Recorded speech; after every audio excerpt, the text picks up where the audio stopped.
दादा, आजकाल नेते मंडळी आमदारांना घेऊन जातात, नगरसेवकांना घेऊन जातात आणि तुम्ही पुण्यातल्या ग्रामीण भागातील लहान मुलांना थेट अमेरिकेत घेऊन गेलात, तेही नासा व्हिजिटला.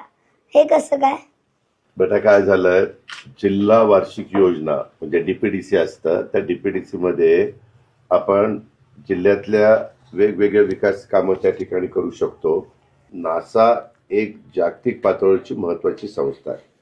गोरगरिबांच्या मुलांना, हुशार मुलं, परंतु जिल्हा परिषदेच्या शाळेमध्ये शिकणारी आणि गोरगरिबांची ती मुलं काही परदेशामध्ये जाऊ शकत नाही, कारण लोकांची आर्थिक परिस्थिती त्यांच्या आई वडिलांची नसते. ह्या मुलांना जर लहानपणी त्यांचे जे बुद्धिमान आहेत त्यांचं सिलेक्शन आम्ही करतो आणि त्यांना पाठवतो. आता 25ची बॅच आपण पाठवलेली आहे आणि त्यांना तिथं गेल्यानंतर नासा म्हणजे काय, जगात काय चालतं, कशा पद्धतीनं चालतं, एक कॉन्फिडन्स त्यांना येतो. तो येण्याच्या करता आपण ते पाठवलं, असं आपण केलं.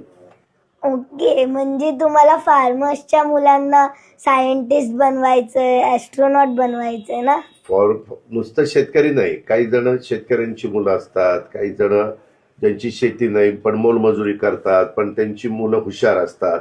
अशी गोरगरिबांची मुलं की जे कधी पण हे विद्यार्थी दशेमध्ये परदेशात गेले नसतील, अशा मुलांना तिथं पाठवायचं आणि मग